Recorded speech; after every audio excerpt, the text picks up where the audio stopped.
નમસ્કાર, હું નીતિન પટેલ. તમે જોઈ રહ્યા છો સમાચાર મેં આગળ ન્યૂઝ. હવે જોઈએ આજના સમાચાર. મહેસાણા દૂધસાગર ડેરીની નિયામક મંડળની બેઠકમાં મારામારીની ઘટના બની હતી. વાઇસ ચેરમેન યોગેશ પટેલને લાફો માર્યાનો આરોપ લગાવ્યો છે. ચેરમેન અશોક ચૌધરી અને ડિરેક્ટર દિલીપ ચૌધરીએ તેમના પર હુમલો કર્યો હોવાનો આરોપ મૂક્યો છે. આ ઘટના બાદ વાઇસ ચેરમેન યોગેશ પટેલે મહેસાણા 2 ડિવિઝન પોલીસ સ્ટેશનમાં ફરિયાદ માટે અરજી કરી છે. યોગેશ પટેલે જણાવ્યું કે બેઠક દરમિયાન તેમણે ડેરીના દેવા અંગે પ્રશ્ન પૂછ્યો હતો, જેના કારણે ચેરમેન અશોક ચૌધરી ઉશ્કેરાઈ ગયા હતા. તેમણે આરોપ મૂક્યો કે અશોક ચૌધરીએ તેમને ગાળો આપી લાફો માર્યો હતો અને ડિરેક્ટર દિલીપ ચૌધરીએ પણ તેમની સાથે મારામારી કરી હતી. આ ઝપાઝપીમાં તેમના ચશ્મા અને સોનાની ચેન તૂટી ગયા હતા. પોલીસ સ્ટેશનમાં મીડિયા સાથે વાતચીત કરતા યોગેશ પટેલે ભાવુક થઈ ગયા હતા. પોલીસે આ મામલે ફરિયાદ નોંધી તપાસ હાથ ધરી છે. આ ઘટનાને પગલે મહેસાણાના રાજકીય અને સહકારી ક્ષેત્રમાં ખળભળાટ મચી ગયો છે. વહીવટ અમને થોડોક લોચા જેવો લાગતો હતો, એટલે આજે મારી પસ્તરી કરતો હતો. તે ગરમ થઈ ગઈ. દિલીપભાઈ ચૌધરી અને અશોક ચૌધરીએ બેને મારા ઉપર હુમલો કર્યો અને અગાઉ પણ જ્યારે વાઇસ ચેરમેન બનીને બહાર નીકળ્યો ત્યારે એમના બધા સંબંધીઓ, એમના ભાઈઓએ, એમની ટોળકીએ મને મારી નાખવાની પણ ધમકી અગાઉ આપી હતી. જૂનાગઢ જિલ્લામાં છેલ્લા 24 કલાકથી ધોધમાર વરસાદ વરસી રહ્યો છે. ખાસ કરીને ગિરનાર પર્વત અને દાતાર પહાડીઓમાં અનરાધાર વરસાદ પડ્યો હતો, જેથી જૂનાગઢનો વિલિંગડન ડેમ ઓવરફ્લો થયો છે. ત્યારે પ્રકૃતિનું હેત નિહાળવા લોકો ઉમટી પડ્યા હતા.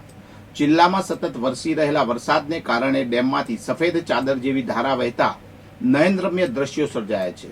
સવારે વિલિંગડન ડેમ પર મંડરાયેલા વાદળ, ઠંડક અને વહી રહેલા પાણીને જોવા જૂનાગઢવાસીઓ ઉમટી પડ્યા હતા. કેટલાક લોકો ફોટો, વિડીયો ઉતારી સોશિયલ મીડિયા પર શેર કરતા નજરે પડ્યા હતા. વરસાદી વાતાવરણ, ઘનઘોર વાદળો, પર્વત પરથી વહેતા ઝરણાઓ અને ઓવરફ્લો થયેલો ડેમ સૌને આકર્ષી રહ્યું છે. કુદરતના આ નયનરમ્ય દ્રશ્યો લોકોને આનંદ અને તાજગી આપી રહ્યા છે. ગિરનાર પર્વત, દાતાર પર્વત અને નજીકના વન વિસ્તારોમાં શહેર કરતા વધુ વરસાદ નોંધાયો છે. ઉકળાટ અને ભેજભર્યા વાતાવરણ વચ્ચે ગિરનારની કોતરોમાં બનાવાયેલો વિલિંગડન ડેમ અતિશય ભરાઈ જતા આ બીજી વખત ઓવરફ્લો થયો હતો. ડેમમાંથી પડતા સફેદ પાણીના ધોધ અને સુગંધિત હવા સાથેનો મહેસૂસ લોકોમાં નવી તાજગી અને આનંદ લાવતો જોવા મળ્યો હતો. ખાસ કરીને યુવાનો, પરિવારો, બાળકો અને વૃદ્ધો પણ છત્રી લઈ ડેમની સાઈડ પર પહોંચ્યા હતા. પાલનપુર એરોમા સર્કલ પાસે એક્ટિવા ચાલક અને ડમ્પર વચ્ચે અકસ્માત સર્જાયો હતો. એક્ટિવા ચાલક ડમ્પરના પાછળના ટાયરમાં કચડાઈ ગયો હતો. એક્ટિવા ચાલક પર ડમ્પર ફરી વળતા તેનું ઘટના સ્થળે કમકમાટી ભરી મોત નીપજ્યું હતું. અકસ્માતની સમગ્ર ઘટના સીસીટીવી કેમેરામાં કેદ થઈ હતી. એરોમા સર્કલ પાસે ટ્રાફિક રાબેતા મુજબ ચાલી રહ્યો હતો ત્યારે એક એક્ટિવા રોડ પર જઈ રહ્યું હતું. તેનો સવારે હેલ્મેટ પહેરીને ચલાવી રહ્યો છે. દરમિયાન તેની પાછળ એક ડમ્પર પણ આવી રહ્યું છે. જોકે ડમ્પરના ચાલકે ગફલતભરી રીતે ડ્રાઇવિંગ કરીને આગળ ન જોયું હોય તેમ એક્ટિવાને અડફેટે લીધું હતું. એક્ટિવાને ખાસું એવું ઘસડ્યું હતું. ત્યારબાદ ચાલક ટાયરમાં આવી ગયો હતો, જ્યાં ડમ્પરના ટાયર નીચે માથું આવી જતા તેના માથાના હેલ્મેટ હોવા છતાં કૂર્ચા થઈ ગયા હતા. હિંમતનગરના બહુમાળી ભવન ખાતે શુક્રવારે એક અલ્ટો કારમાંથી સીએનજી ગેસ લીકેજની ઘટના સામે આવી હતી. સ્થાનિક લોકોએ ફાયર વિભાગને જાણ કરી હતી.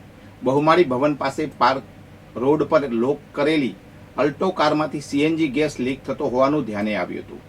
ફાયર બ્રિગેડની ટીમે તાત્કાલિક ઘટના સ્થળે પહોંચી કાર્યવાહી શરૂ કરી હતી. કાર લોક હોવાથી ફાયર ટીમે પ્રથમ કારનો દરવાજો ખોલવાનો પ્રયાસ કર્યો હતો. ત્યારબાદ કારનો કાચ તોડીને ડેકી ખોલવામાં આવી હતી. ફાયર ટીમે સીએનજી બોટલનો વાલ્વ બંધ કરી પરિસ્થિતિને કાબૂમાં લીધી હતી. શામળાજી ભિલોડા માર્ગ પર 4 માર્ગીય રસ્તાનું નિર્માણ કાર્ય ચાલી રહ્યું છે. જયસિંહપુર નજીક નવા પુલના નિર્માણ માટે વાહનોની અવરજવર માટે ડાયવર્ઝન આપવામાં આવ્યું હતું. ગઈકાલે પડેલા ભારે વરસાદને કારણે આ ડાયવર્ઝન ધોવાઈ ગયું છે. નબળી કામગીરીને કારણે ડાયવર્ઝન ધોવાતા વાહન ચાલકોને મુશ્કેલીનો સામનો કરવો પડ્યો છે. એક માર્બલ ભરેલી ટ્રક ડાયવર્ઝન પરથી પસાર થતી વખતે પલટી ગઈ હતી. પરિસ્થિતિની ગંભીરતાને ધ્યાનમાં રાખીને તંત્ર દ્વારા શામળાજી ભિલોડા માર્ગને તાત્કાલિક ધોરણે બંધ કરવાની ફરજ પડી છે. હાલમાં કોઈ પણ વાહન આ માર્ગે પસાર થઈ શકતું નથી. તંત્રની બેદરકારી અને નબળી કામગીરીને કારણે સર્જાયેલી આ સ્થિતિથી સ્થાનિક લોકો અને વાહન ચાલકોને હાલાકીનો સામનો કરવો પડી રહ્યો છે. વિસનગર તાલુકાના વિષ્ણુપુરા ગામની પ્રાથમિક શાળામાં કન્યા કેળવણી અને શાળા પ્રવેશોત્સવ કાર્યક્રમ યોજાયો છે. ગુજરાત રાજ્યના આરોગ્ય મંત્રી અને વિસનગરના ધારાસભ્ય ઋષિકેશ પટેલે કાર્યક્રમમાં હાજરી આપી હતી. અષાઢી બીજના દિવસે એક પેડ માં કે નામ અંતર્ગત વૃક્ષારોપણ કાર્યક્રમ યોજાયો. આ પહેલ દ્વારા બાળકોમાં પર્યાવરણ પ્રત્યે જાગૃતિ કેળવવાનો પ્રયાસ કરવામાં આવ્યો છે. સાથે જ બાળકોમાં સંસ્કાર સિંચનનો હેતુ પણ સમાયેલો છે. કાર્યક્રમમાં શાળાને ગમ્મત સાથે જ્ઞાન મેળવવાનું કેન્દ્ર ગણવામાં આવ્યું છે. શાળાકીય કેળવણીમાં શિસ્ત, સંસ્કાર અને અભ્યાસનું મહત્વ સમજાવવામાં આવ્યું હતું. ઇતર પ્રવૃત્તિઓના સમન્વયની આવશ્યકતા પર ભાર મૂકવામાં આવ્યો. મહાનુભાવોએ નાના બાળકો સાથે જ્ઞાનની વાતો કરી અને શિક્ષકોને જ્ઞાનની નદીના વાહક તરીકે બિરદાવવામાં આવ્યા. વિદ્યાર્થીઓના સર્વાંગી વિકાસથી રાષ્ટ્રનો વિકાસ થશે એવો સંદેશ આપવામાં આવ્યો.